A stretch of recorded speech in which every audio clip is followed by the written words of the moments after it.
He was ready. So was Skyripper. The Skyripper had a will of its own. It picked out its own targets and set them on fire. This was going to be a short battle. He would set the ships on fire if he didn't need them to get to the Emperor. And he wondered if he'd see Zenobia, or if she'd flee. Wouldn't she be proud of him? At least, a bit of respect. He'd become an all-conquering hero.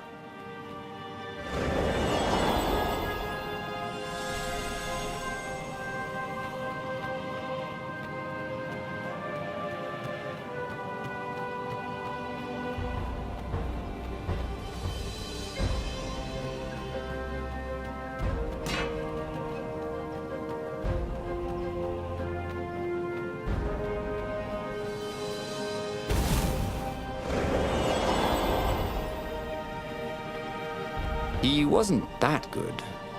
Yet.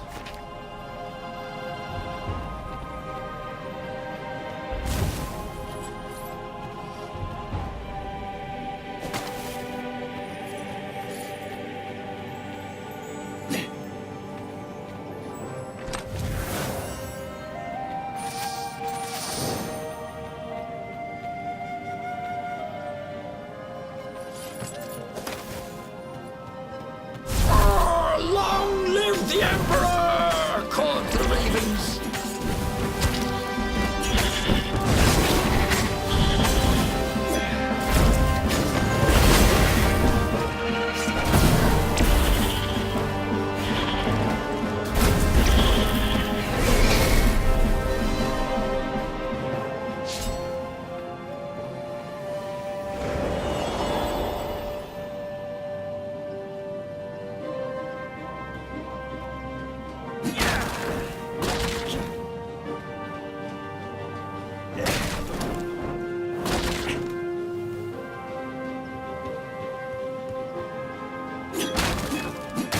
He was practically sure he'd find something useful in one of these things.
Hoped his hook didn't break.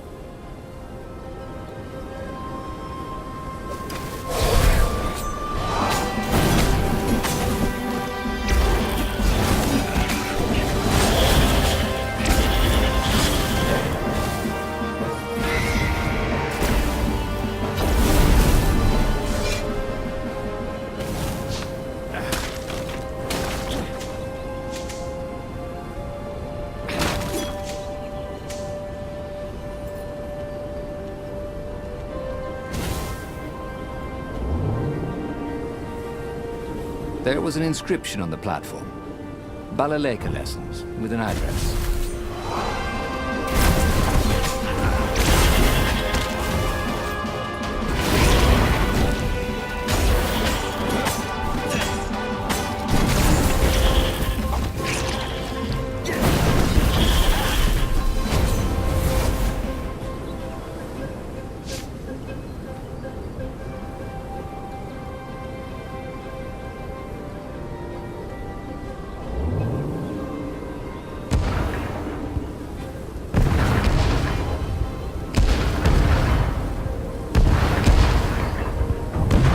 parchment on a signpost.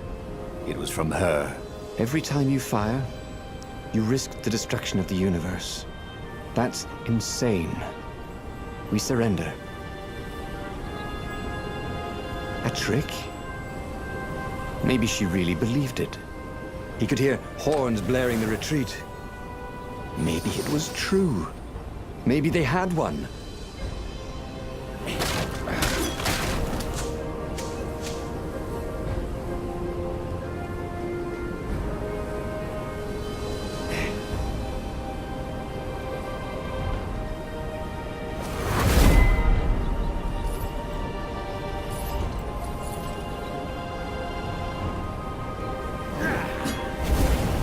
Truth was, Renato really liked the sound his sword made in the air.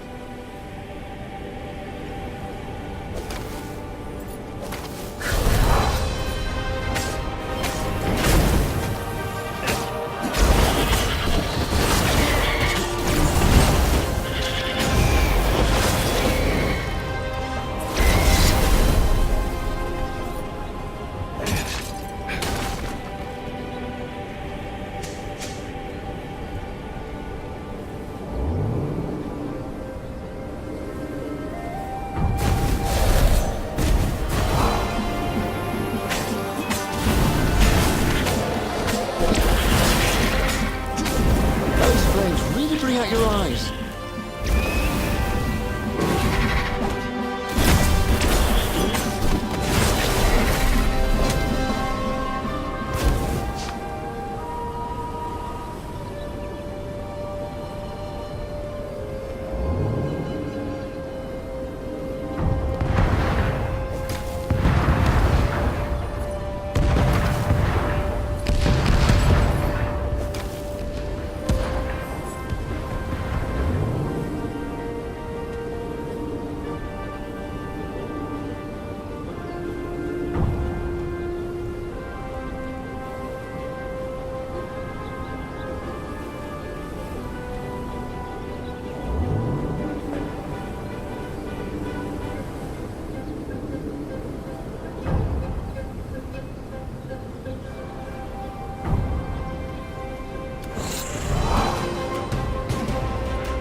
And there was Zenobia, wearing the white robes of surrender.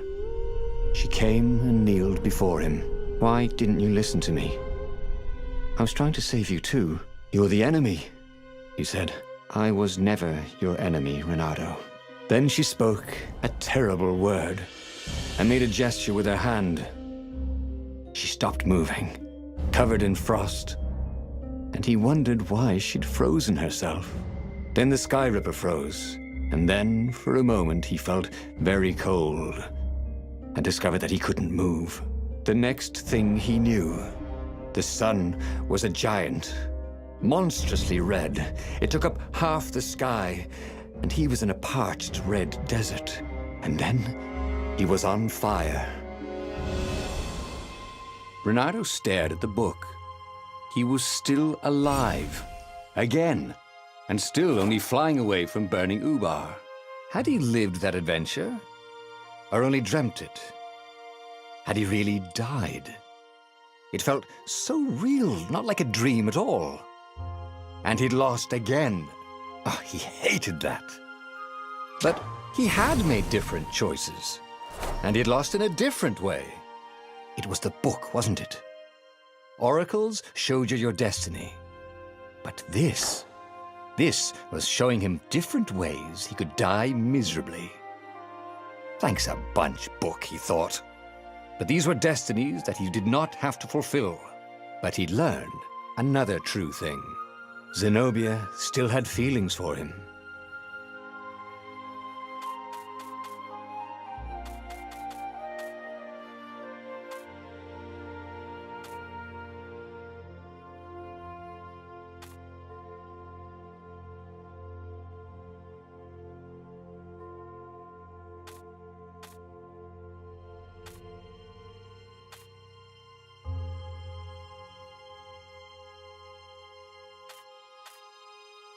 But that meant there must be a destiny where he survived and won, right?